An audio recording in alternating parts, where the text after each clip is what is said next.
Bienvenidas y bienvenidos a la tercera temporada de Radio Semilla. Por fin estamos al aire de vuelta, no saben cuánto hemos extrañado publicar nuevos episodios.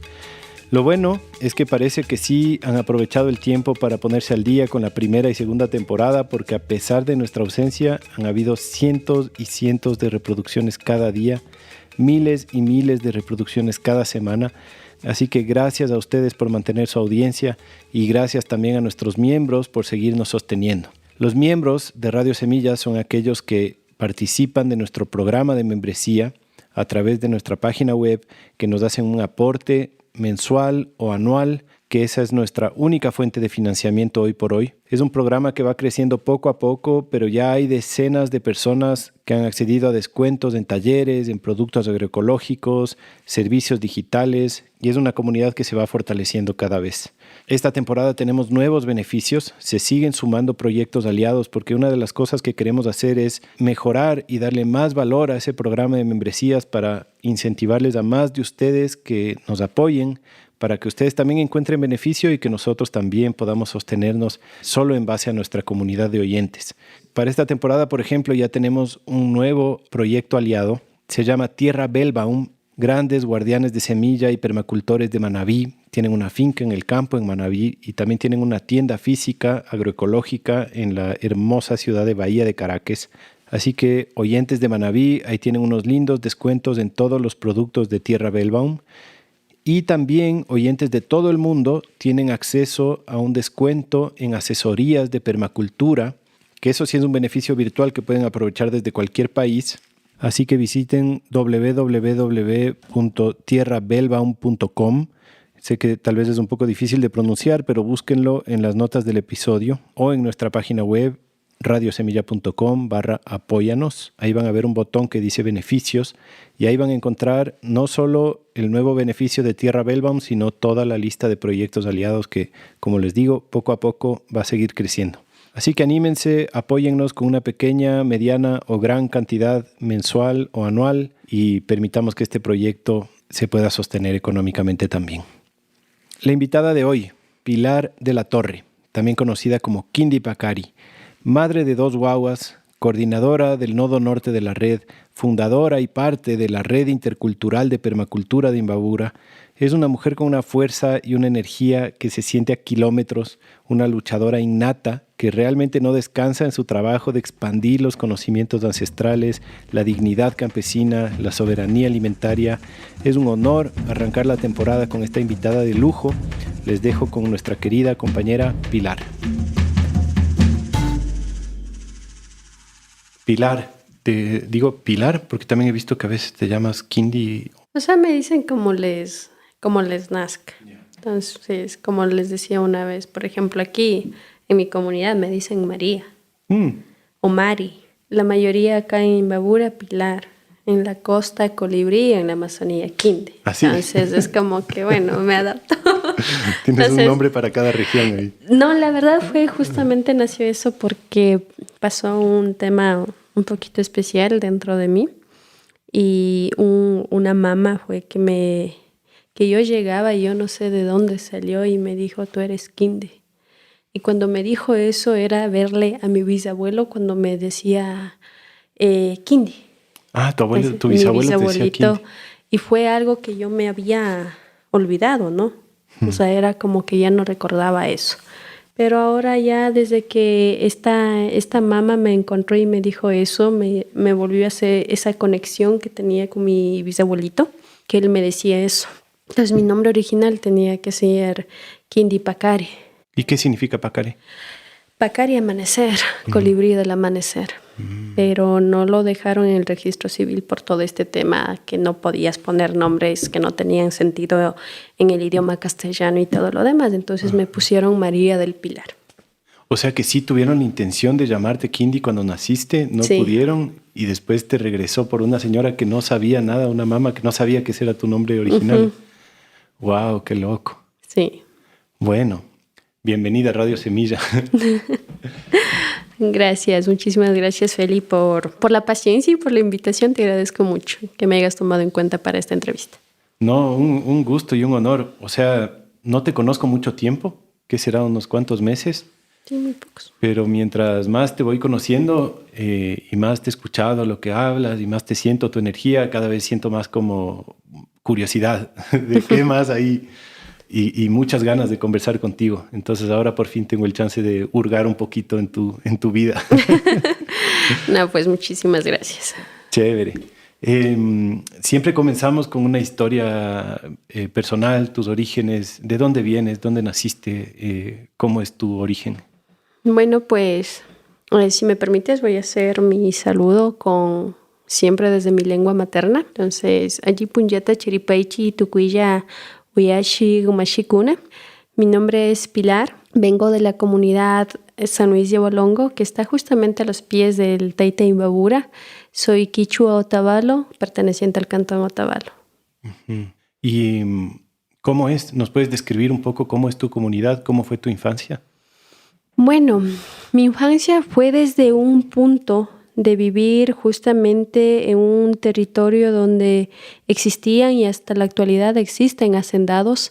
Vengo de una familia desde la herencia de la agricultura, desde la medicina, también desde parte de la artesanía. En este sentido, pues mi bisabuelo y mi tatarabuelo también eran agricultores y justamente trabajaban en una de estas haciendas.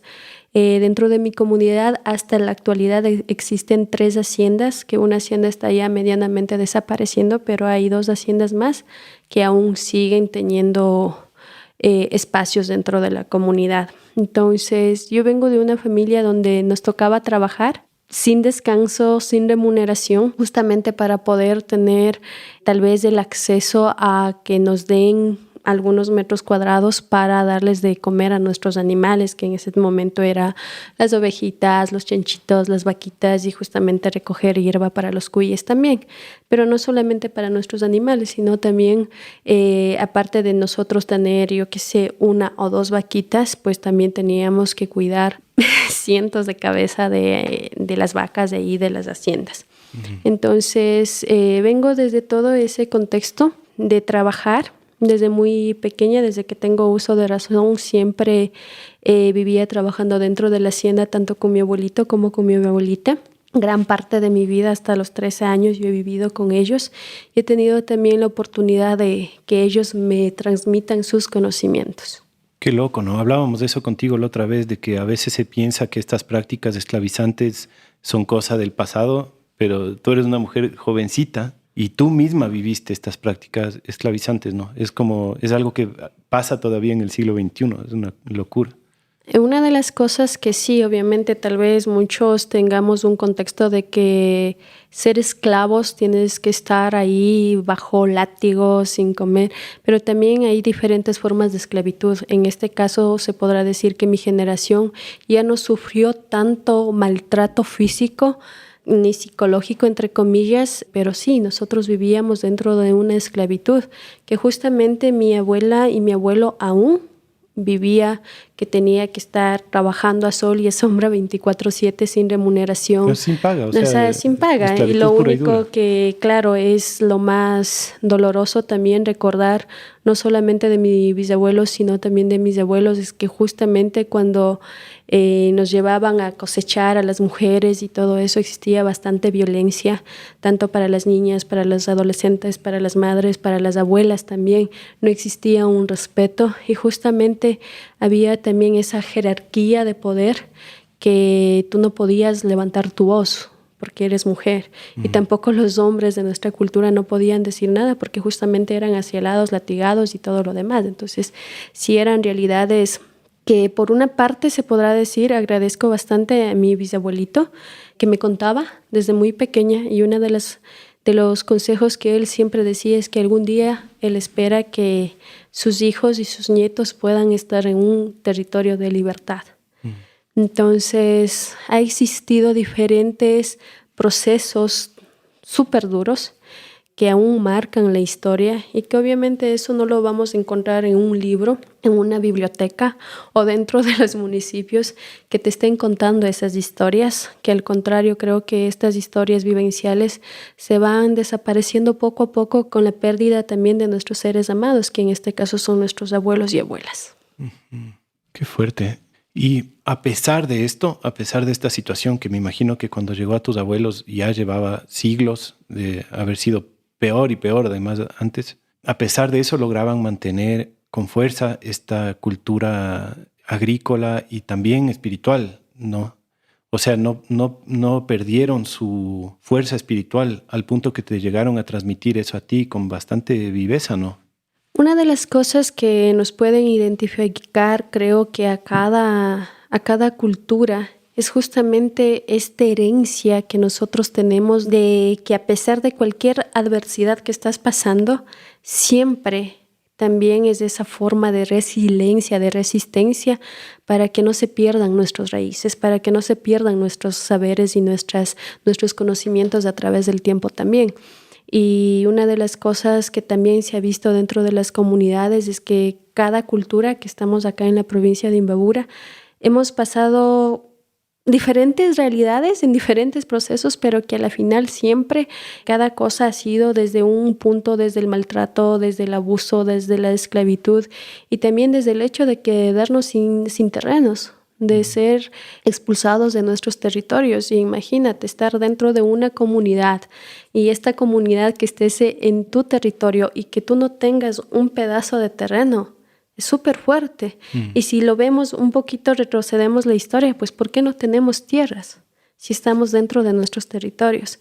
Entonces yo creo que nuestros taitas y nuestros mamas han sido, se podrá decir, como aquellos guardianes que a pesar de toda ese sufrimiento que en ese tiempo vivían, pues también ellos se encargaban con un sueño de que en algún momento sus futuras generaciones van a recuperar sus tierras, van a seguir fortaleciendo sus conocimientos y esos conocimientos van a seguir siendo transmitidos de generación en generación.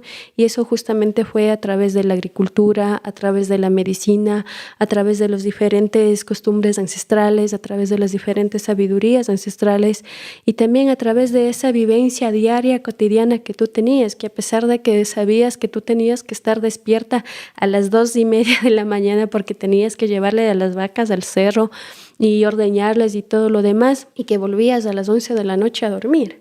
Entonces, a pesar de todo eso, mis abuelos y mis abuelitas siempre tenían su espacio en el caminar de irnos desde la hacienda hasta el cerro a dejar a los animales. Siempre ellos te enseñaban, mira, esto es así, esto se siembra así, esto mira la luna, es por eso que está así. O sea, te compartían. Y creo que hoy por hoy en la actualidad es eso lo que estamos careciendo dentro de las comunidades, que solamente estamos...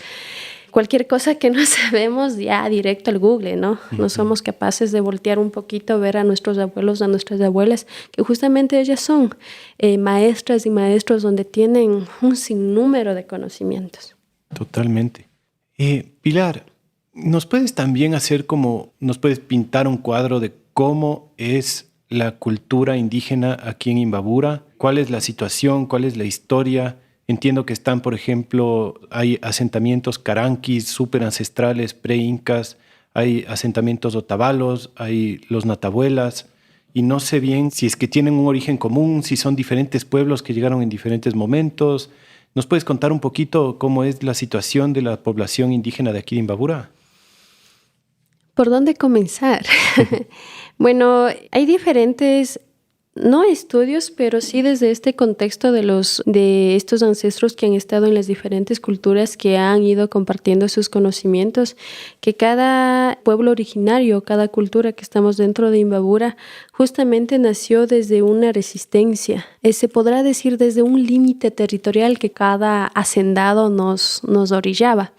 En este caso, pues, por ejemplo, en cuestión de nuestros mashis de Caranqui, nuestros mashis natabuelas, cayambis, zuletas, cada uno tenemos diferentes identidades culturales, pero justamente las realidades de cómo hemos llegado a resurgir son las mismas historias que hemos pasado la mayoría, que puede ser las mismas, mucho más críticas o tal vez no tan críticas. En este caso, una de las cosas acá, por ejemplo, con los pueblos de Otavalo, nosotros no nos llamábamos Otavalo. Nuestro asentamiento principal, que hoy por hoy lo conocemos, que es el Parque Bolívar, que es el centro de Otavalo, como ya en la actualidad lo conocemos, era justamente por San Pablo, en esa zona, donde existía ahí nuestras primeras culturas llamados Saransk. Entonces, si buscamos esto mediante historia no lo vamos a encontrar, pero si vamos a nuestras comunidades, justamente ellos ahí están con esta historia de cómo llegaron, del por qué llegaron y dónde iba a ser su asentamiento.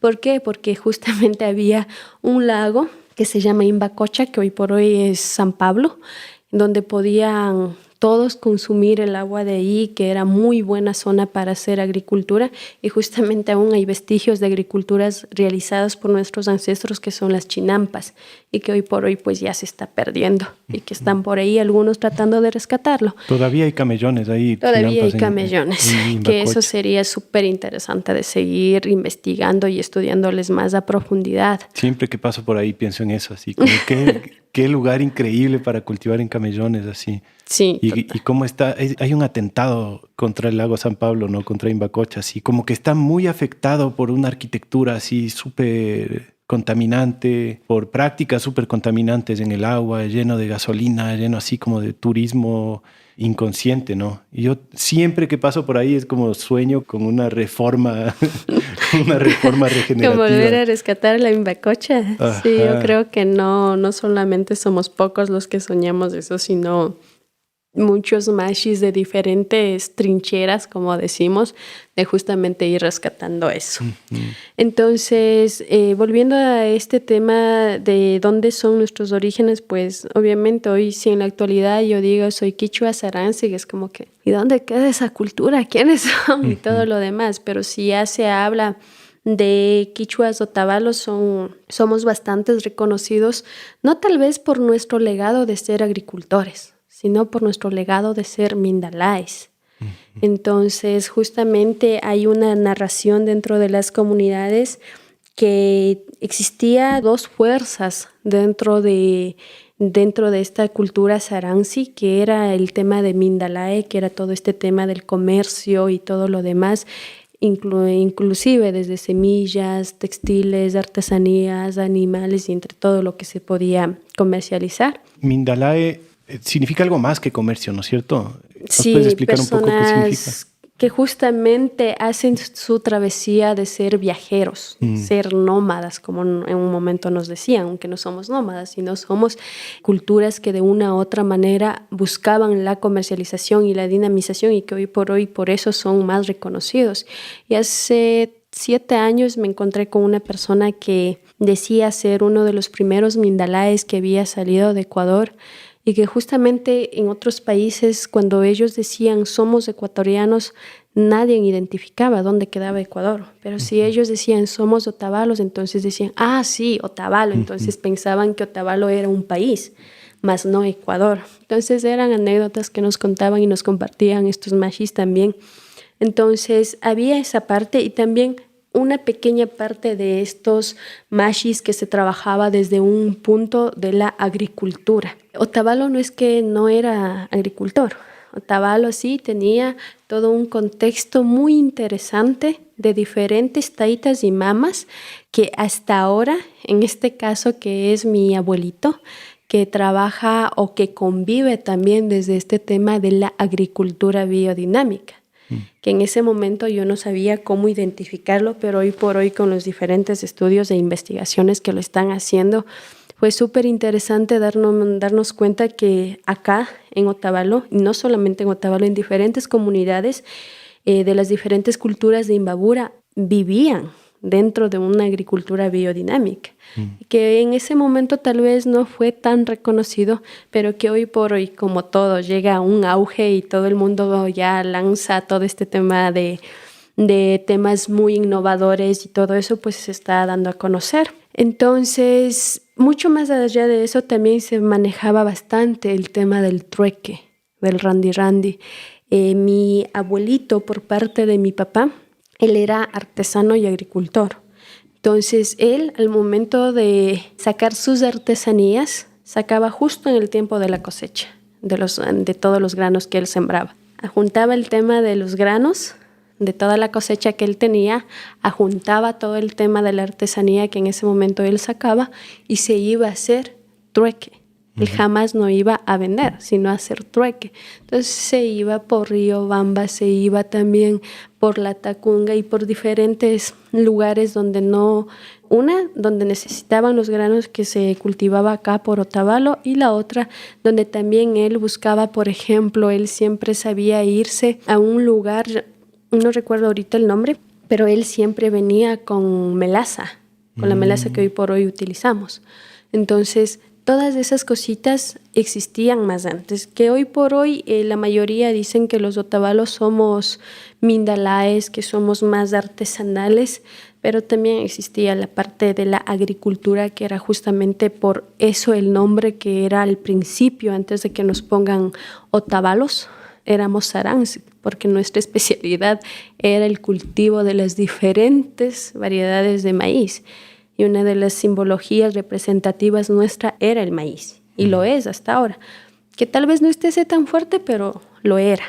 Entonces, cada cultura o cada pueblo originario siempre nos íbamos relacionando de esa manera, desde el intercambio de nuestros conocimientos, porque si tú te has dado cuenta, no estamos tan lejos. Después de 20 o 30 minutos ya estamos en otro cantón con otra cultura, que para mí eso es lo más hermoso, que si de aquí desde Otavalo a 30 minutos ya estoy con la cultura de los cutacachis, que justamente los que realmente mantienen esa identidad cultural son las mujeres o las mashis de la cultura de Imantag. Si has visto que ellas ya tienen otra forma de vestir en sus atuendos, en sus sombreros, en sus anacos. Tienen otros bailes también. Exactamente, tienen otras costumbres también, que a la final siempre parte desde un conocimiento en conjunto que cada pueblo tenemos. Que sí, de diferente manera practicada, pero que a la final siempre parte desde un conocimiento en conjunto, que todas las comunidades indígenas están relacionadas dentro de la provincia de Imbabura. Por ejemplo, si vemos desde Imantag hacia Cotacachi Centro, pues si vemos la vestimenta de las personas de la cultura Cotacachi, son súper parecidas a las de la cultura Otavalo. Entonces no hay mucha diferencia. Pero las que mantienen la verdadera esencia cultural de la vestimenta son las mashis, que ya están desde la zona de Imantag y sus comunidades. También si es que nos vemos al cantón San Antonio, también los mashis de ahí mantienen la identidad cultural desde la vestimenta de los otavalos. Entonces si vamos subiendo y subiendo San Clemente, Cayambi, la zona de Zuleta también, pues existe un límite territorial, se podrá decir, entre Otavalo y Cayambe, donde ya justamente si se lo ve desde una franja territorial, es como que en la zona o en el territorio de los otavalos, que es justamente Camuendo Chiquito, creo, la comunidad, hasta ahí es nuestra vestimenta. Pero tú pasas unos 10 metros para allá, ya es la vestimenta de los pueblos cayambis. Entonces, toda esa riqueza cultural creo que de una u otra manera siempre nos han mantenido unidos y tejidos desde un contexto también, desde el compartir nuestros conocimientos, desde el compartir, desde el trueque también, haciendo intercambios entre las comunidades, tratando de alguna manera ir fortaleciendo y sin permitir que se pierda nuestras raíces, nuestros conocimientos a través del tiempo, pero también adaptándonos a toda esta modernidad que hoy por hoy tenemos en todo sentido. Qué loco, ¿no? Yo estaba leyendo un poco como la historia de antes de la República, de cómo manejaban la situación acá los españoles, y leía que tenían una práctica de despoblamiento de las comunidades para juntarles a todos en centros un poco más manejables. Entonces, de lo que te estoy entendiendo y contrastando un poco con esto que leí, entiendo que hay un origen común, casi como que un solo pueblo que tiene sus pequeñas diferencias, pero tienen un solo origen, digamos, pero que con los españoles les fueron como separando en divisiones territoriales y fueron desarrollando como sus propias prácticas en función de la cultura que traían, pero también en función de la nueva relación con España, de alguna forma, ¿no? Con los hacendados, con los gobernadores, qué sé yo, y se fueron marcando un poco más de diferencias.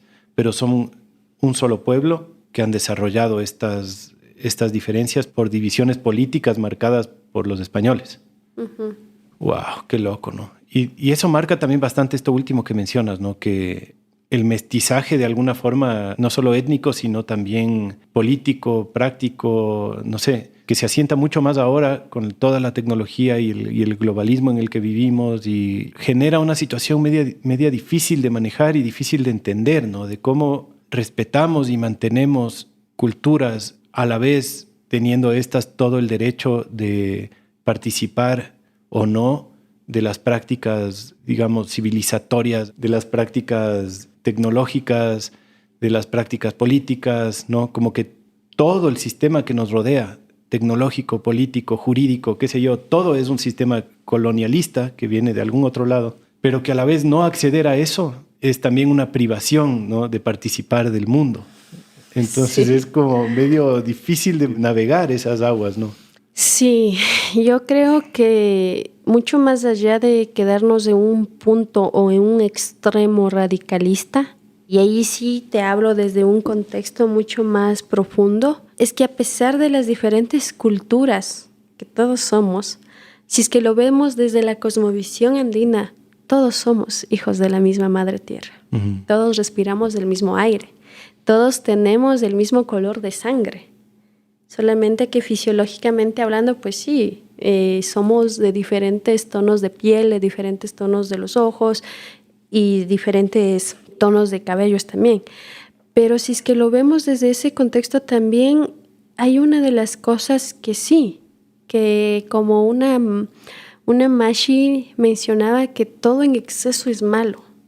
Entonces, cuando nosotros hoy por hoy hablamos de seguir resistiendo, de seguir manteniendo nuestros conocimientos, de seguir rescatando y fortaleciendo nuestra identidad cultural y nuestra vivencia cultural, la mayoría te entiende como que, o sea, me estás diciendo que tengo que vivir aún como un joven hace un mes decía, o sea, ¿quieres que yo viva sin la tecnología?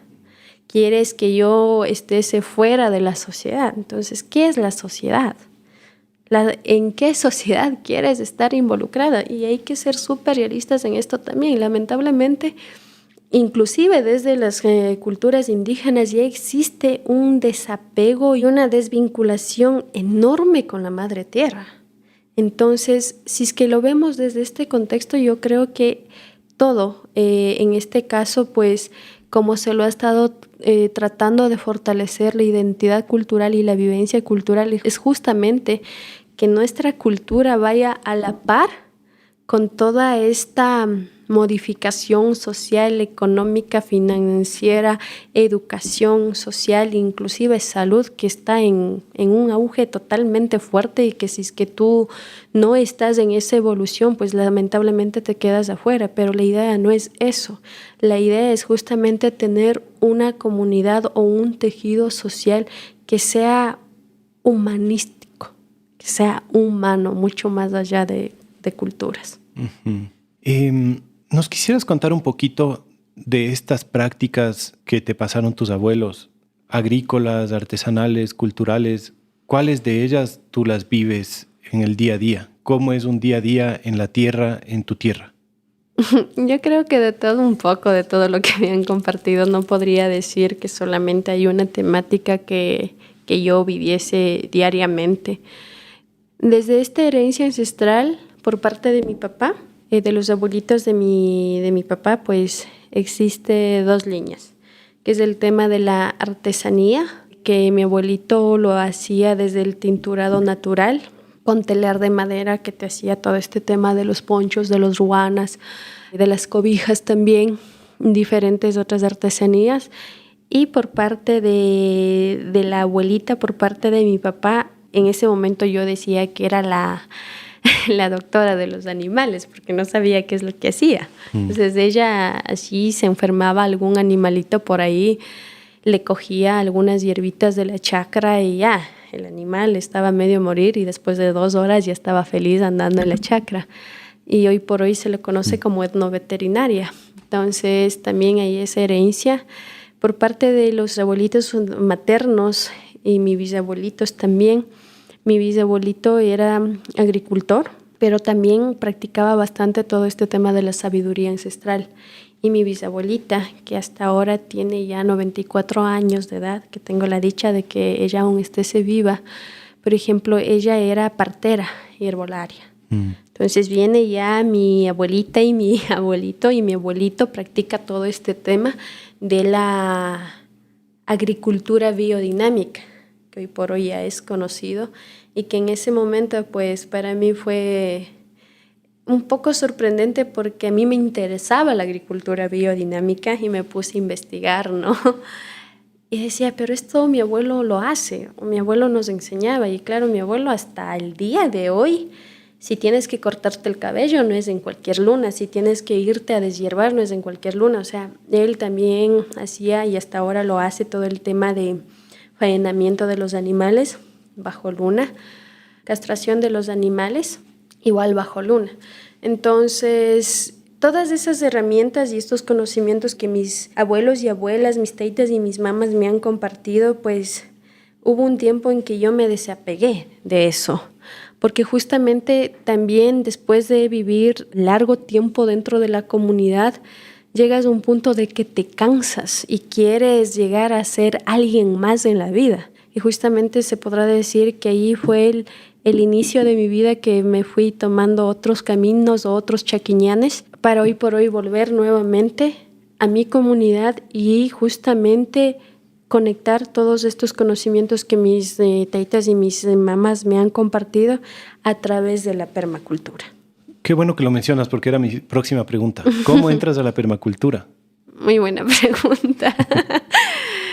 Hablando desde un contexto así teórico, se podrá decir así ya el que yo haya mega enterado de permacultura fue hace 7 años atrás, cuando mi hija tenía 3 años, pero en ese momento yo quería irme a estudiar permacultura. Nunca pude porque realmente no tenía los recursos económicos para poderme ir a estudiar. Entonces se me quedó así como que ahora es eso lo que anhelo, pero no tengo los recursos suficientes para poder ir a estudiar. Hasta que por todo este tema de la pandemia comenzamos nuevamente a encontrarnos con diferentes personajes que hemos estado haciendo diferentes procesos en la provincia de Imbabura con un tema de entregar plántulas a todas las familias para que puedan cultivarles en sus chacras y que no tengan que estar saliendo a los mercados a comprar, ni que tengan tal vez las dificultades por alimentación y todo lo demás durante toda esa pandemia. Entonces la persona que estaba encabezando ese trabajo pues me pidió que sea parte del equipo. Y yo la verdad no sabía ni de qué se trataba, lo único que me dijo es que vamos a dar plántulas. Y yo dije, buenazo, porque dentro de las comunidades realmente están necesitando, y más fue por ese sentir, de que dentro de las comunidades están necesitando. Y después de unos 4 o 5 meses, si mal no recuerdo, esta persona dijo que de dónde puedo conseguir semillas. Yo decía, ¿semillas de qué? Entonces decía, para entregar semillas, ya no plántulas, porque comenzó la plántula que te costaba 5 centavos, ya comenzó a costar 25 o 30 centavos. Entonces ya no era tan factible seguirles entregando plántulas, sino veíamos el tema de las semillas. Entonces creo que esta persona comenzó a investigar y por ahí del internet se encontró con la red de guardianes de semilla. Entonces vino esta persona y me dijo que hay un tejido de la red de guardianes de semilla acá en Ecuador que está trabajando todo este tema de las semillas y que tiene full semillas y todo lo demás. No sé muy bien cómo se contactaron, pero iniciaron a hacer una socialización acá en la provincia de Imbabura para hacer la creación de bancos de semillas. Y claro, yo recuerdo que esa vez antes de esa reunión, yo me fui a hablar con mi abuelo porque me fui a pedirle semillas a él. Y recuerdo que mi abuelo me dijo, ¿y para qué quieres semillas? Le dije, para entregar, queremos hacer bancos de semillas. Y recuerdo que él con una sonrisa en quichua me dijo, Ñuka wawayanaya changi y mata tashina gringuita, que era mi hijita o mi guaguita, no sabes qué es lo que vas a hacer. Entonces yo no sabía por qué me decía eso, pero a la final ya poco a poco se hizo el primer introductorio por la comunidad de Angochagua, y luego después de ese introductorio por esa comunidad, yo no estuve presente ahí, pero luego me invitaron a un encuentro en la finca Xungutola, Acá donde Doris y Charlie, Ajá, tenemos un entonces, episodio con ellos también. ya sí, les escuché. Entonces, me fui allá y me invitaron ahí, pues para mí súper emocionada porque iba a encontrarme y conocerles a los guardianes de la semilla. Recuerdo que toda la noche no pude dormir porque era como que al fin les voy a conocer porque me habían hablado mucho de la red. Y nos fuimos y claro, allí me encontré con algunas mashis conocidas de las comunidades también que me decían que eran parte de la red y todo lo demás. Y allí tuve la dicha de conocer a Rogelio Simbaña, a Javier Carrera y comenzamos justamente, yo me sentía tan emocionada que no sabía ni qué preguntarles, pero tenía así una hoja llenita de preguntas, pero nunca les pregunté. Y según el desarrollo de todo ese encuentro, pues a la final recuerdo que comenzaron a hablar de todo este tema de la permacultura y en ese momento para mí era, ¿qué es permacultura? O sea, ya existe permacultura en Ecuador porque sí había investigado, pero como ya no fue posible irme a estudiar, pues nunca más volví a investigar. Te había llegado como que la permacultura es algo que se aprende en otro país, así. Exactamente, era como que imposible, ¿no? Entonces, cuando hablaban de la permacultura era wow, o sea, ellos son los que hacen permacultura y todo lo demás. Y en ese momento, obviamente leí algo de la información, pero nunca me quedaba así algo súper claro de qué era la permacultura. Entonces, recuerdo que en ese momento esta persona que estaba encabezando todo esto, pues dijo, queremos hacer bancos de semilla y recuerdo que Rogelio Simbaña dijo que están perdidos como piojo en peluca. Y para mí eso fue así súper fuerte porque decía, y ahora, si ellos que tienen experiencia dicen eso es por algo, entonces, ¿qué hay que hacer? O sea, perdón, les decía que ustedes estaban perdidos queriendo hacer esto de los bancos de semillas. Obviamente, porque era como que, a ver, primero, ¿qué es un abono? Si no sabes hacer abono, ¿cómo vas a querer hacer bancos de semilla? Entonces, hablar de bancos de semilla dentro de todas las comunidades de la provincia de Imbabura era algo loco. Y literalmente es súper loco eso, ¿no? Aunque en esta red somos todos locos, pero eso ya era creo que sí lo más loco de todo. Entonces recuerdo que ahí me acerqué a hablar con el mashi Rogelio Simbaña y le pregunté cómo podemos iniciar todo esto. Entonces justamente él decía, para las semillas no es una cuestión de decir queremos ser guardianes o queremos hacer bancos de semilla y eso ya está, es un proceso bastante fuerte donde tienen que invertir su propia energía para que se pueda desarrollar y todo lo demás. Entonces era como que, ¿pero qué hago? Y claro, ahí en ese momento decía, entonces, si no podemos en ese momento hacer bancos de semilla, entonces, ¿cómo encamino para crear bancos de semilla? Entonces me dijo, tienen que estudiar permacultura, perdón. Y cuando me dijo eso era como que, no, o sea, ya no vamos a poder hacer nunca el banco de semillas porque se me vino la misma experiencia que tuve hace años de que me costaba full dinero para querer estudiar permacultura. Entonces decía, primero, no hay recursos. Segundo, ¿de dónde voy a sacar más recursos para las familias dentro de las comunidades para que estudie permacultura? Entonces, poco a poco se iba conversando y hasta que se pudo hacer una alianza con la red de guardianes de semilla, que era justamente a través de la Coordinación de Empoderamiento Indígena Campesino. Que es la coordinación del Rogelio. Sí, a través de Javier Carrera también, que es la coordinación social, si mal no me equivoco. Y comenzamos ya a ir poco a poco haciendo toda esta temática de comenzar a dar cursos de permacultura dentro de las comunidades y con las familias indígenas y campesinas y afroecuatorianas de la provincia de Imbabura. Entonces, nuestro primer curso de permacultura justamente fueron con 160 estudiantes. Wow. De los 3 cantones de la provincia de Imbabura, que fue Cotacachi, Ibarra y Otavalo, y parte de Urcuquí. Entonces eran en total 4. Y fue tanto la emoción que fueron 3 meses así trabajados 24/7, llegando a las comunidades, socializando, invitándoles, explicándoles. Y claro, era súper chistoso porque yo siempre manejo una estrategia que es, por ejemplo, si me toca irme a una comunidad indígena, yo no me voy vestida de indígena, sino me voy con otro traje, como por ahí alguien me dijo que es mi traje civil. Justamente porque siempre existe tal vez una, ¿cómo se podría decir? Un prejuicio.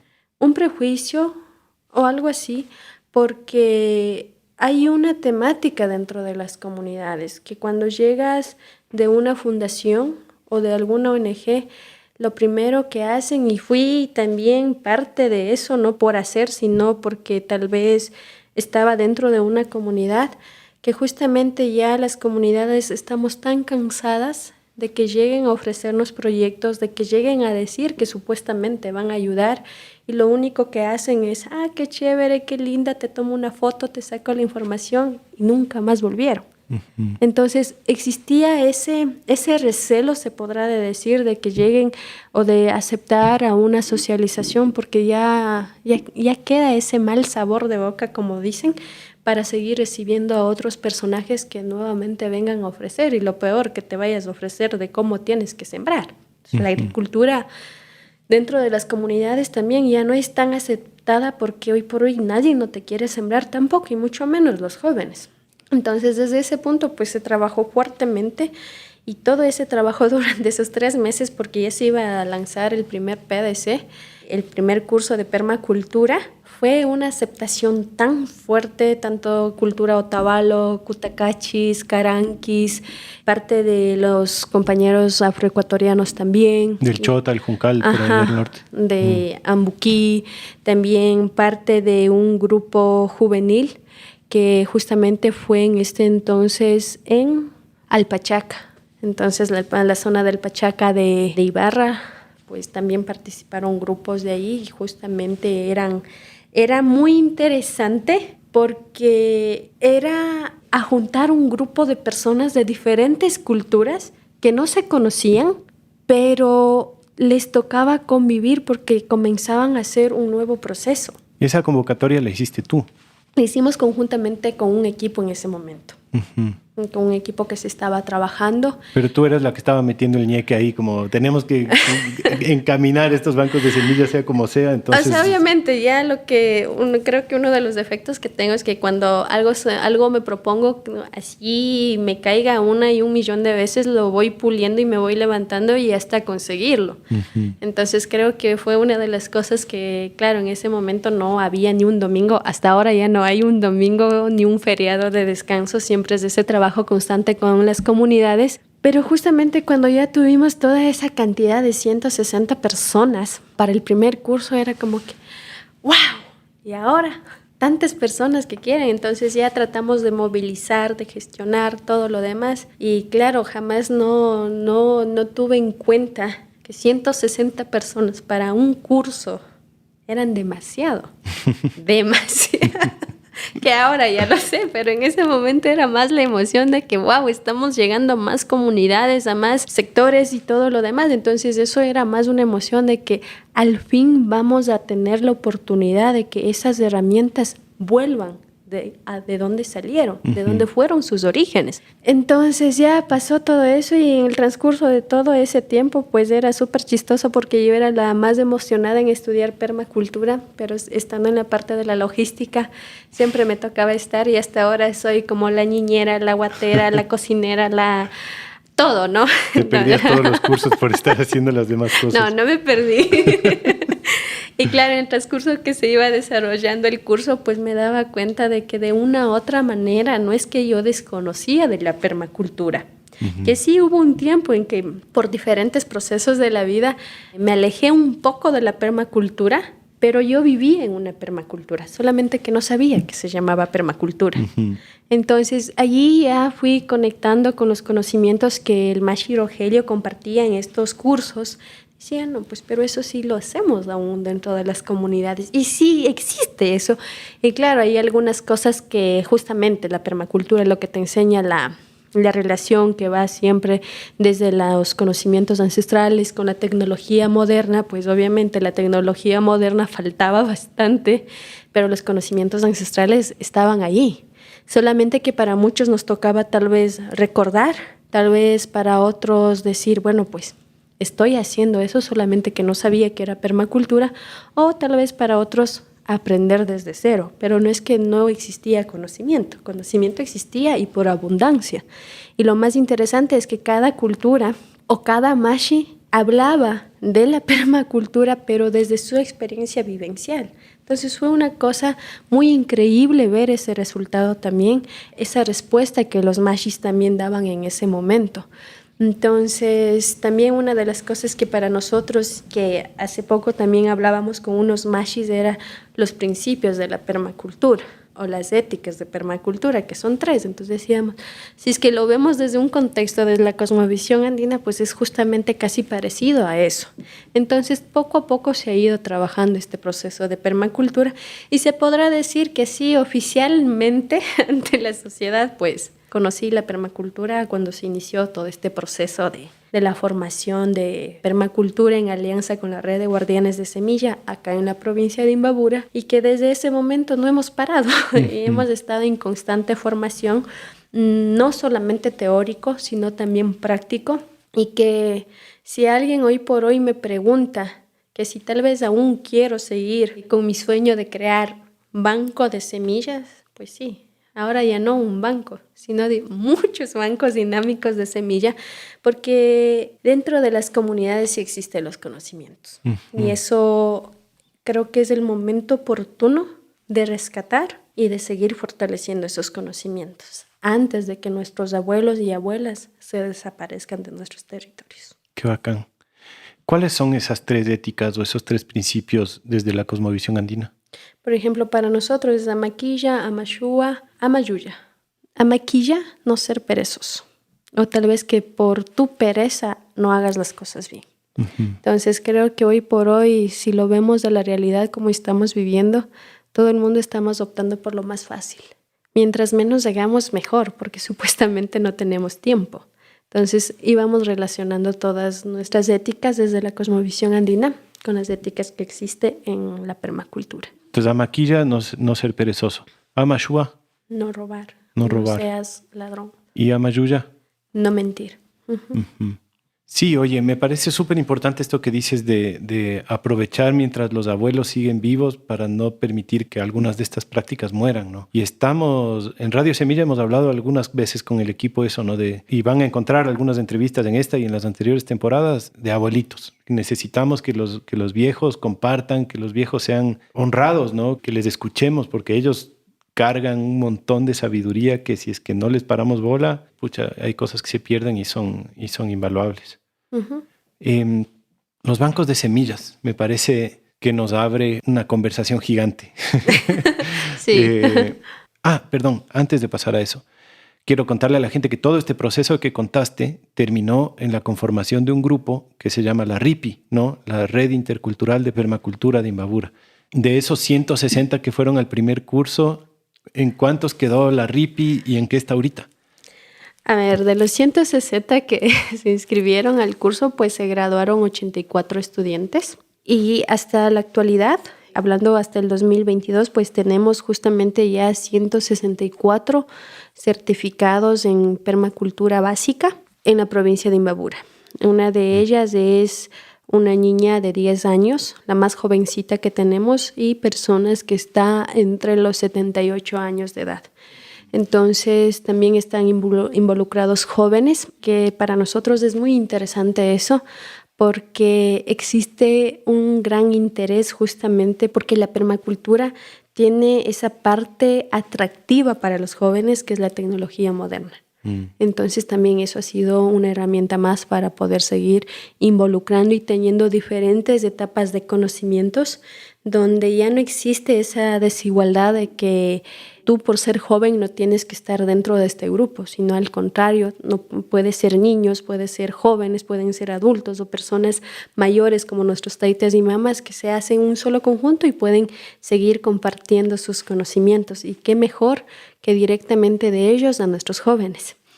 Entonces, sí, la Red Intercultural de Permacultura de Imbabura es un tejido que por el momento lo tenemos solamente a nivel de la provincia de Imbabura, y que este fin de semana ya comenzamos con nuestra nueva fase, que es la permacultura avanzada, ya que una de las metodologías que hemos estado trabajando dentro de las formaciones de permacultura no ha sido solamente teórico, sino también práctico. Entonces ya existe diferentes familias en la parte de la comunidad de San Clemente. Ya tenemos varias familias que ya están de una u otra manera, más que todo fortaleciendo con esta herramienta que se les ha compartido, que es la permacultura, porque ya ellos hace 21 años atrás iniciaron por su propio instinto de seguir cuidando el medio ambiente, de seguir hablando de todo este tema de la agricultura orgánica, de seguir viendo de cómo pueden hacer más conciencia de no contaminar los espacios. Entonces, justamente San Clemente es una de las comunidades que tiene un trabajo muy interesante durante 21 años y que hoy por hoy ellos ya tienen un resultado. Donde tú llegas a San Clemente y es como llegar a otro lugar porque no ves basura, no ves contaminación, no ves esta contaminación acústica también, ni nada por el estilo, que al contrario llegas a una comunidad donde trabajan todo este turismo comunitario vivencial y que ellos han sido justamente los mismos encargados de ir impulsando eso, los mismos miembros de las comunidades y que poco a poco lo han ido puliendo. Entonces, existe bastante todo este tema de la energía renovable, que de una u otra manera ellos sin conocer la permacultura ya lo estaban realizando. Todo este tema de la agricultura agroecológica también, que también lo han estado manteniendo porque existe un conocimiento bastante rico en todo ese tema. Y hoy por hoy ya se lo está implementando desde ya construir los baños secos, desde construir los vermifiltros, de seguir buscando alternativas en energía renovable y todo lo demás. Entonces estamos trabajando todo eso. Qué bien. Sí, en San Clemente hay un proceso súper lindo y estamos preparando una entrevista ahí también con compañeros de San Clemente. Un poco para que la gente cache el Rogelio, que ha sido como el facilitador que ha estado capacitando en permacultura. Es nuestro padrino acá. El padrino de la RIPI. Y no solo de la RIPI, sino de cientos, miles de campesinos que ha capacitado por años. Yo creo que a nivel de Ecuador él es el padrino. Él es el gran padrino, pero de los buenos.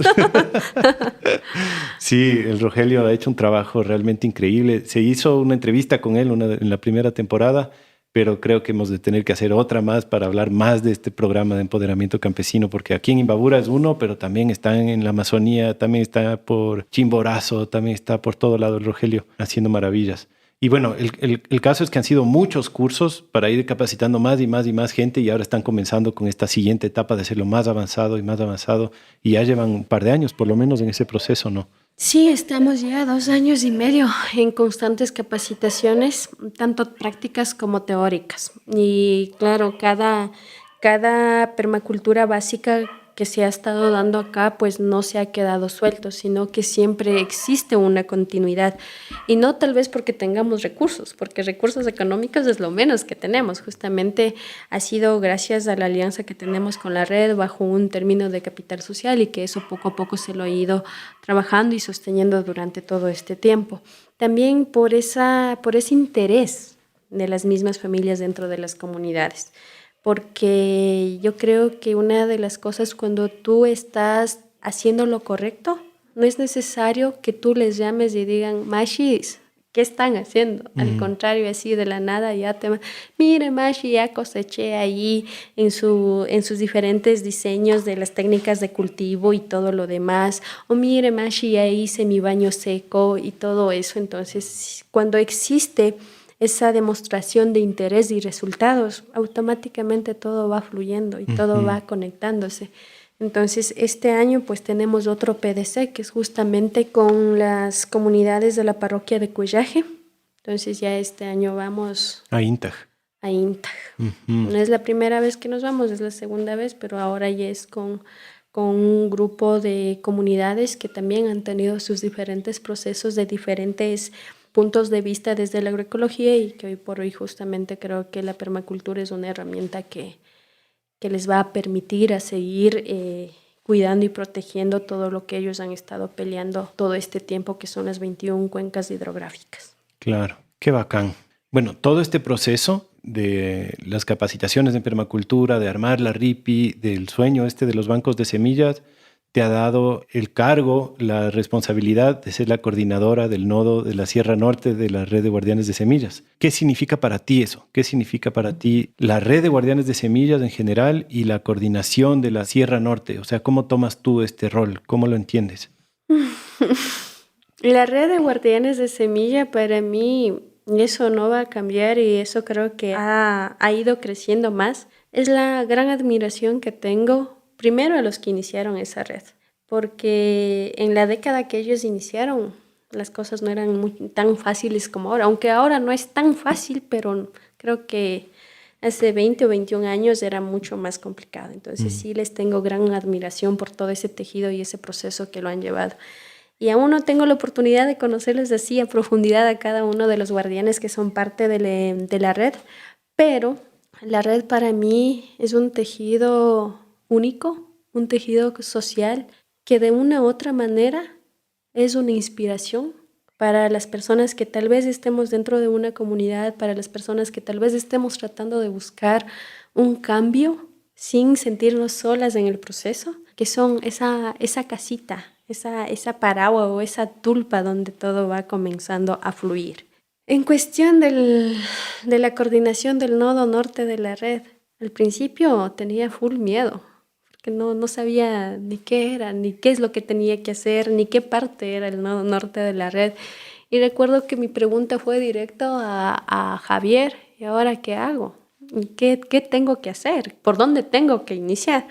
Y recuerdo que me dijo así con una sonrisa súper tranquila el Javi, no pasa nada, es lo mismo que estás haciendo, nada más. Como que, y ahora, y claro, yo tenía ese contexto de que, no, pues ahora ya me nombraron coordinadora y ahora tengo que indicar resultados, tengo que dar informes, tengo que, o sea, así en una presión de estar en una empresa donde tú tienes que cumplirles a tus jefes, ¿no? Uh-huh. O sea, al principio fue eso, mi sentir, porque no sabía. Uh-huh. Entonces, claro, recuerdo que era así, cada rato le molestaba al Javi y recuerdo que un día dijo, no, o sea, aquí dentro de la red no existe jerarquías. Todos tenemos una equidad, todos tenemos autonomía y lo único que tienes que hacer es seguir el mismo proceso. Entonces yo creo que allí ya fue un peso menos, un peso que por gusto me creí yo, que nadie no me dijo, pero creo que era la emoción y la desesperación de qué es lo que voy a hacer. Es lo chévere de la red, que los coordinadores nos tenemos que inventar nuestras coordinaciones, ¿no? Yo creo que sí. Ajá. Bueno, por ahí ojalá que salga otra coordinación muy pronto, no mentira. Pero sí, yo creo que también una de las cosas que me ha inspirado bastante es la autonomía que existe dentro de la red, pero a la vez es muy organizada. No sé si me entienden, pero me admira mucho ese sistema que maneja la red. Entonces, se podrá decir que una de las cosas que como coordinadora del Nodo Norte ha sido parte también de que esta alianza se vaya fortaleciendo mucho más allá de que ya sea solamente Pilar la que esté, sino es que desde un punto más de, no, pues ellos están en alianza con la red y hay que ser súper honestos en eso también, no es que a ti te abran las puertas por tu nombre o por tu cara bonita, debes tener una entidad que de una u otra manera ya tiene su trayectoria en base a los diferentes temas que maneja la red. Entonces eso ha sido uno de los auges que a nosotros nos ha fortalecido bastante y justamente ahora como ya nació la RIPI, pues también es esa patita o esa semillita de la mamá de la red, que es la red, y que estamos trabajando esto y que obviamente no he llegado ni al 2% de toda la coordinación del Nodo Norte, pero espero llegar en algún momento, pero por el momento estamos acá con la provincia de Imbabura. Además de lo que tú dices, le veo que también es al revés. Yo veo que lo que le hace fuerte a la red y lo que le va a hacer que tenga una verdadera resiliencia y una verdadera potencia frente a lo que viene es justamente esta integración de las comunidades indígenas. Yo creo que eso es lo que nos va a dar en verdad como ese tejido de sostén real asentado en el territorio, no solo por la gente y no solo por los territorios, sino por la cosmovisión misma de entendernos como el yo soy porque somos, ¿no? El yo soy comunidad, yo no soy solo un individuo, que es como creo este vicio tal vez que tiene la sociedad occidental, que es el individualismo, ¿no? Como yo soy yo. Y no, yo soy todos, yo soy la comunidad, ¿no? Como identificarse con... Y yo veo que en la cultura indígena aquí eso está más vivo que nunca. O sea, la identificación comunitaria es algo muy potente, ¿no? Lo vemos mucho cuando hay los estallidos sociales, ¿no? Como de pronto hay una unidad así brutal. Entonces, esta reflexión me da paso a esta conversación que queríamos tener también contigo de cómo estamos enfrentando unas amenazas súper fuertes de estas corporaciones o élites políticas corporativas que están como apretando un poco el tornillo, ¿no? Estos últimos años están como, bueno, vamos a tratar de tener un episodio más a fondo sobre esto, ¿no? Sobre estos métodos de control, de centralización, como estas prácticas dictatoriales globales. Pero una de esas es la agrícola, y uno de los sectores más impactados por este ataque al sistema alimentario y al sistema agrícola es precisamente el sector campesino y las comunidades indígenas. Y a la vez que son uno de los sectores más impactados, son precisamente las poblaciones que pueden hacer frente a estos embates, ¿no? Entonces te quería preguntar un poco cómo se vive esto en las comunidades, para especificar un poco, tal vez, si es que gente no me entendió mis palabras medias, medias cruzadas. Es como este tema de la semilla, de centralizar la semilla, de tratar de prohibir a la gente que maneje sus propias semillas tradicionales, de prohibir a la gente que maneje su propio sistema con animales, de que comercialice lo que cultiva o lo que cría. Estábamos hablando antes de esta ley que ya pasó en Ecuador, ¿no? La ley de sanidad agropecuaria. Cuéntanos un poquito este escenario, cómo se sienten esos ataques desde la comunidad y qué vamos a hacer al respecto. A ver, para ya llegar a ese tema, para más que todo concretar quiénes somos la RIPI, justamente por lo que tú mencionas de la importancia de este tejido que se está armando, es justamente la RIPI. Somos individuos y familias indígenas, campesinas y afroecuatorianas de la provincia de Imbabura que está creando justamente esta red, o que ya creó esta red, con dos objetivos, que es el tema de llegar a crear una ecoversidad desde las comunidades, obviamente en todo este tema de la formación alternativa en permacultura, y también el tema de las semillas, de crear bancos de semillas.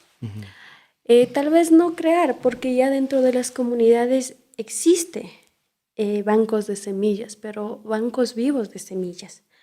Y viendo desde todo este contexto de la Ley Orgánica de Sanidad Agropecuaria, que justamente fue aprobado en el 2017, y para sorpresa nuestra, que ya no debería ser sorpresa, que lo aprobaron sin consulta y sin nada, es muy preocupante ver que al Estado en sí no le interesa llegar a tener una sociedad donde exista equidad.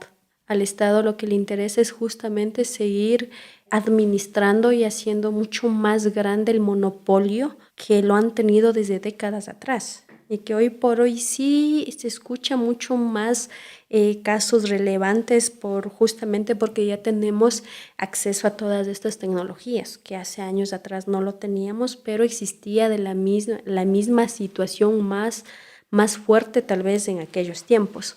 Dentro de las comunidades, para nosotros sí es muy crítico ver que como agricultores o como campesinos, inclusive solamente como familias, ya no vamos a poder tener una autonomía. Y claro, muchos tal vez dirán, pero es que ustedes abusan de una autonomía. No es abusar de una autonomía. Yo creo que dentro de las comunidades siempre hemos tenido un contexto vivencial mucho más simplificada a este sistema social que hoy por hoy el Estado lo maneja en los diferentes países, que tiene que estar todo controlado, todo tiene que estar bajo regímenes, bajo ordenanzas, bajo leyes, bajo articulaciones y todo lo demás. Pero justamente, ¿qué pasa en esos momentos de creaciones o de buscar diferentes leyes para seguirte supuestamente ayudando a que llegues a ser un agricultor mejor reconocido? O sea, en todo este sentido, pues lamentablemente hoy por hoy, y un análisis que hacíamos en la comunidad con los mashis era el hecho de que hoy por hoy el Estado ha manejado y ha puesto un juego tan interesante de que cualquier cosa o cualquier producto que tenga una demanda productiva comercial comienza a ser la mina de oro para un grupito de este monopolio, y los mismos títeres son los mismos campesinos y las mismas comunidades indígenas. ¿Por qué lo vemos desde este punto? Recordarás que, no recuerdo en qué año, comenzaron a todo este auge del chocho, del tauri, que hoy por hoy hasta ya tienes chocho sin sapolina. El lupino le conocen en otros países. Ajá, lupino andino. De la quinoa, que hoy por hoy la quinoa igual, ya no tiene sapolina, ya es una quinoa mejorada. El amaranto, hoy creo que está en auge la mashua también. Y hoy que estamos por la zona del Pimampiro es todo este tema del aguacate jazz. Todo ese tema ha sido como que ahorita está en auge ya el chocho o el tauri o el lupino, como lo quieran ver. Entonces el Estado, boom, te manda un paquete tan impresionante de que mira, cuando saques tu quintal de chocho te vamos a llevar a $150 y aparte de eso te vamos a dar semillas, aparte de eso te vamos a dar kits y no sé cuántas cosas más. Y cuando sale la producción no te pagan ni $20 por el quintal y aparte de eso estás endeudadísimo. Entonces, todas esas cosas han sido de un análisis profundo y sobre todo de un temor muy grande porque en sí todas estas empresas, perdón si soy muy sincera, pero todas estas empresas transnacionales están así bien enlazadas con todos estos poderes del Estado porque al final esto es un círculo donde tú comienzas a sacar una ley para poder presionar en el tema de la alimentación, que sería desde la agricultura o desde la agropecuaria, en el tema de diferentes estándares de la salud, que en este caso es justamente de eso lo que se trataba, de la inocuidad de los alimentos, porque ya tienes que llevar certificado de cada producto, inclusive de cada animal que quieras faenarlo para poderlo comercializar. Y que esto va justamente cerrando esa dependencia de que si tú no tienes un certificado no vas a poder vender. Si tú no tienes un certificado, no vas a poderte ir a una feria y poder comercializar tus productos. Pero también es súper contradictorio esta ley porque hay una parte, no recuerdo el artículo, donde dice que si los productos no tienen este registro, no vas a poder comercializarlo, pero sí consumirlo. Entonces el Estado claramente ahí está, no le interesas tú como ciudadano ni como humano, solamente es como que ve justamente esta parte de cómo controlarte, de cómo mientras menos poder tenga el sector campesino e indígena es mucho mejor, porque sí vamos a estar siendo siempre dependentistas y es por eso que dentro de las comunidades, hoy por hoy para nosotros es muy importante tener las semillas. Es muy importante seguir fortaleciendo los conocimientos en todo el cuidado de los animales también. Y también este contexto de recuperar y rescatar el verdadero patrimonio alimentario. ¿Por qué? Porque obviamente creo que una de las cosas que habla de la inocuidad de los alimentos por todo este tema de que deben ser productos sanos, limpios y de calidad para los consumidores, pero también estamos viendo que al final cada cultura tenemos diferentes formas de alimentación, diferentes culturas de alimentación. Entonces discutíamos con una compañera consumidora, decía, por ejemplo, a mí la chicha que ustedes toman, a mí me hace daño. Obviamente, porque tal vez tu alimentación no depende de fermentos, pero sí nuestra alimentación. Entonces, ahora que me venga a decir, vea, ¿sabes qué? Tú ya no vas a poder consumir tu chicha de jora lleno de hongos, de bacterias, de todo, porque eso te causa la fermentación, porque no está registrado o no vas a poder vender. Como que, ¿cómo? ¿Por qué? Si eso es parte de mi línea alimentaria, parte de mi identidad cultural, parte de mi patrimonio alimentario también. Entonces yo creo que una de las cosas que debemos trabajar, y así tal como se ha dicho dentro de las comunidades, de que van a existir leyes, como hasta ahora ya lo existen, y van a venir leyes mucho más peores, porque eso es lo que está demostrando el Estado.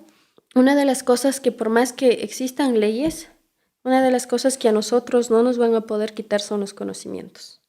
Y mientras nosotros tengamos esos conocimientos y sigamos sembrando nuestras propias alimentaciones, nuestros propios granos dentro de nuestras chakras, nosotros vamos a seguir. Pero eso no quiere decir que nosotros estemos saliendo fuera de ese contexto, porque al final cualquier ley que salga no les va a afectar a los grandes monopolios. Nos está afectando a nosotros, a los pequeños productores, a las comunidades indígenas, que justamente parte de su ingreso económico, se podrá decir, es la agricultura, es la agropecuaria. No a gran escala, sino a pequeña escala. Uh-huh. Sí, está fuerte. Y lo que dices, ¿no? Estas corporaciones transnacionales, claro, no les va a afectar porque ellos son los que hacen las leyes. Y ahora, el año pasado, cruzamos una línea que creo que antes no habíamos cruzado y se viene como un nuevo desafío más difícil porque, no sé si sabías, pero el anterior año, en abril, aquí en Ecuador y en casi todos los países, creo, que son parte de la OMS, de la Organización Mundial de la Salud, pasaron una ley en la Asamblea para que la OMS pueda imponer un régimen sanitario en el país sin necesidad de volver a pasar por la Asamblea para que se apruebe. Uh-huh. Lo cual nos quita totalmente la soberanía en el país para cualquier normativa y cualquier ley que se ponga con todo el tema biosanitario, que es una cosa enorme, obviamente, que incluye los alimentos, que incluye la medicina, que incluye un montón de industrias y un montón de otras cosas. Y además la OMS ni siquiera es un organismo elegido por nadie. O sea, es un organismo financiado por países, pero también por fundaciones privadas que tiene un directorio totalmente impuesto por estas mismas corporaciones y que ahora pueden pasar leyes en los países sin que ni siquiera la Asamblea apruebe, ¿cacha? Es que es eso lo más loco. Imagínate, es como yo llegar a tu casa y voy a hacer lo que a mí me parezca bien. O sea, si lo vemos desde ese punto, es súper terrible lo que está pasando y lo que aprobaron. Brutal. Porque ¿dónde queda primero, dónde queda nuestra autonomía? Uh-huh. Porque si queremos poner leyes es justamente, y eso siempre hemos dicho, o sea, arman leyes, crean leyes detrás de un escritorio, cuando siquiera no tienen ni la más mínima idea de cómo tienes que irte a madrugar a sacar la leche para hacer el quesillo, uh-huh. o de cómo tienes que irte a sacar el chaguarmishki, o qué proceso tienes que hacer para hacer la chicha. Y te ponen leyes que te limitan. No tienen idea de cómo tenemos que irnos a levantarnos o a buscar hierba en esta temporada de invierno para dar de comer a un cuy, que ese cuy te sale a los 7, 8 meses porque no está combalanceado.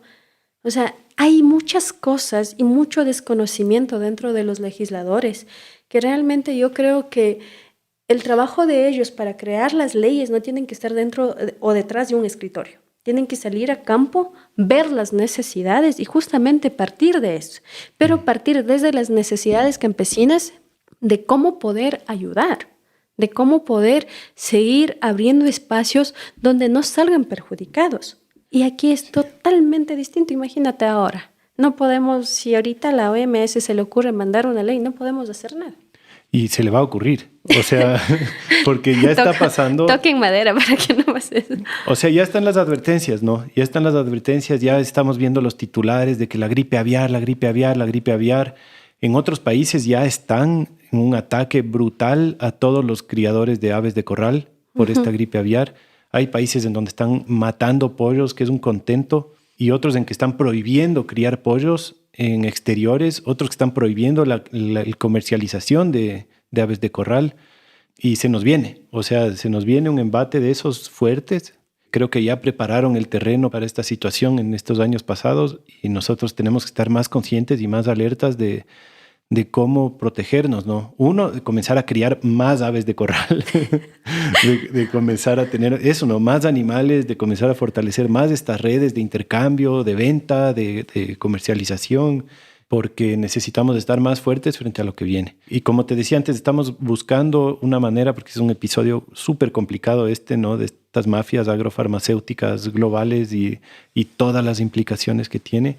Pero ojalá, lo vamos a hacer. Solo son episodios delicados que hay que trabajarlos bien, entonces esperamos tenerlos pronto porque sí estamos frente a unas amenazas medias complicadas. Es difícil pasar de este tema. No, yo creo que, bueno, espero no haber dicho nada de más en este tema para que no nos enjuicien. No, hay que hablar a calzón quitado porque pucha, sí. Yo no puedo, con la faja bien puesta sí puedo hablarte. Eso está mejor, eso está mejor. Oye, Pilar, ¿cómo la gente puede enterarse más del trabajo que están haciendo? ¿Te sirve que la gente se entere más del trabajo que están haciendo, que se conozca más de la RIPI o de alguna otra cosa que tú quieras comunicar a nuestra audiencia? Cuéntales un poco cómo se pueden enterar más de lo que haces, cómo se pueden enterar más sobre la RIPI, cómo pueden colaborar si es que hay que colaborar. También nos escuchan bastante en comunidades indígenas y estamos este año queriendo entrar más en radios comunitarias. Ya estamos en radios comunitarias en el sur, en Azuay, en Argentina también. Y este año vamos a hacer una campaña para que reproduzcan más este podcast en radios comunitarias. Entonces, la audiencia no es solo gente urbana, sino que también estamos hablándoles a los campesinos y también estamos hablándole a una audiencia súper amplia. Entonces, ¿cómo se pueden involucrar con su trabajo? ¿Cómo pueden aprender más? Cuéntanos un poquito. Bueno, pues nosotros tenemos una página en Facebook que nos pueden ahí buscar y seguirnos en nuestra página que se llama Red Intercultural de Permacultura de Imbabura, en siglas RIPI. Entonces, ese es el único medio oficial que lo estamos utilizando hoy por hoy para informar de las actividades que estamos realizando, de los cursos que estamos otorgando o impartiendo en los próximos meses también. Entonces, tanto los mashis de las comunidades, otras personas que justamente quieran colaborarnos, porque sí estamos buscando voluntarios que nos puedan ayudar a crear páginas, a seguir haciendo diferentes actividades que queremos hacer dentro de las comunidades, pues puedan contactarse. Dinero no tenemos, pero como siempre les decimos, un plato de comida y un lugar donde dormir y una familia que les reciba con los brazos abiertos y sobre todo que sea una experiencia también para los voluntarios del querer compartir y adquirir conocimientos, pues existe en abundancia eso. Y bueno, pues pueden buscarnos por eso o tal vez a mi contacto, que también está dentro de la página. Chévere. ¿Y los cursos que ustedes dan, puede venir gente de afuera a unirse a esos cursos o es más como de tratar de llevarles a ustedes a una comunidad a hacer los cursos? Como dicen ahí, las dos cosas. Sí, siempre es duro tal vez sacar a las familias dentro de las comunidades a otro lugar. Uh-huh. Uno, por el tiempo de logística y justamente por todos estos recursos económicos que no existe. Y es por eso que siempre vamos a optar enseñarles en su territorio. No existen todavía, pero por ahí alguien que escucha esto puede decir, yo les financio los cursos del 2023. Bueno, el que me estés escuchando para eso, bienvenido, se les va a agradecer mucho. Pero sí, yo creo que, bueno, durante todo el 2021, 2022 ha sido muy interesante sostener este proceso. Y las cosas cuando tienen que ser, lo son. Y es más hermoso cuando van fluyendo. Y si por ahí alguien quiere aportar económicamente o puede aportar con sus conocimientos o con querer intercambiar lo que deseen, pues encantados de la vida. Nosotros justamente una de las cosas que estamos tratando de fortalecer bastante desde la RIPI es justamente esa parte de la reciprocidad desde el trabajo de la minga. Entonces todos los mashis que estamos dentro de la RIPI, todos hacemos minga. Y en nuestra minga nos llevamos nuestros avíos, sin que eso sea obligatorio, sino es por lo que es parte de nuestra vivencia cultural y que justamente eso ha sido también uno de los auges que queremos seguir fortaleciendo, de que cada mashi nos vayamos a ayudar a construir o implementar cualquier tema, baño seco, vermifiltro, lo que sea, pero justamente desde la minga. Entonces también hemos hecho este tema de la bioconstrucción, que es nuestra primera casita de plan piloto que está hecho en Curicancha, que es un modelo que va a ser como un museo vivencial para las semillas. Entonces son cositas que tal vez no hemos sido tan escuchados porque nuestro trabajo ha sido hace muy poco, que es 2 años y medio, casi nada, pero que lo hemos hecho de una manera muy constante que al final hoy por hoy ya estamos viendo resultados. Pero sí, necesitamos más mashis que lleguen a obtener estos conocimientos, que más comunidades indígenas, campesinas y afroecuatorianos que puedan tener estas herramientas para seguir tejiendo todas estas comunidades autónomas y sustentables, desde el respeto y la integración con nuestra Pachamama. Lindísimo. Tal vez cabe mencionar que en esto del financiamiento me pongo a pensar que también siempre son bienvenidos los recursos cuando son parte de esta minga, ¿no? Es decir, cuando es como un apoyo para lo que ya está sucediendo y no un extractivismo social como lo que decías antes, ¿no? Como esta gente que dice, a ver, yo les apoyo, se toman la foto, le sacan en la revista o le sacan en sus propias redes como para decir yo estoy apoyando. Y más, en verdad, por más que dejen un par de dólares, es un extractivismo para tratar de financiarse más, qué sé yo, sino que en general en este tipo de procesos se aprecia más apoyar lo que ya está pasando y no como poner plata a cambio de exigencias para que te den la imagen y te den qué sé yo, ¿no? Como pienso que hay mucho de este mundo de las fundaciones y de las supuestas causas sociales que en verdad están extrayendo estas prácticas culturales, conocimientos, imágenes para su propio beneficio, ¿no? Sí, justamente en eso es lo que quería comentarte. Por ejemplo, desde la RIPI, como te mencionaba este año, que fue este fin de semana pasada, ya iniciamos el tema de la ecoversidad, que es justamente con nuestro padrino y nuestro mentor, que es Rogelio Simbaña. Pero también aparte de eso tenemos otras áreas, que es el tema de la alfarería ancestral biodinámica, el tema de saberes ancestrales, de la medicina y herbolaria y de la parterería. También tenemos el tema de patrimonio alimentario. También tenemos el tema de telares, entonces de cómo construir telares. Entonces durante el 2023 ya estamos iniciando a ir poco a poco lanzando estos talleres que no vienen de maestros o maestras reconocidas en el entorno, pero sí de maestras y maestros que esos conocimientos han sido parte de su vida, que lo han tenido desde una forma de resistencia y que hasta en la actualidad son únicos los que están teniendo esos conocimientos. Entonces, justamente la idea es que estas mamas y estos taitas que están dentro de sus comunidades puedan llegar a compartir sus conocimientos con las personas que están interesadas. Entonces, las personas que también quieran aprender de estas temáticas, pues en nuestra página de Facebook estaremos ya enviándoles y compartiéndoles información para que puedan ser parte de esto también. Genial, lindísimo. Pilar, mi máxima admiración para ti y el proceso que estás empujando, que están empujando en colectivo. Bendiciones y deseos de que les vaya increíble en la formación y la expansión de esa red y de esa ecoversidad. Y gracias de parte mía como guardián también en Imbabura y de parte de la red de semillas por el trabajo que hacen. Muchos éxitos y muchas felicidades. A ti, Feli, por más que todo por la invitación, por tu tiempo, por haberme tomado en cuenta y también que te vaya súper bien en este hermoso proyecto que estás realizando. Creo que yo te sigo en todos los episodios que lanzas, pero de todo corazón, que todas las bendiciones de la Pachamamita te acompañen. Muchas gracias, Pilar. Saludos a todos, un abrazo.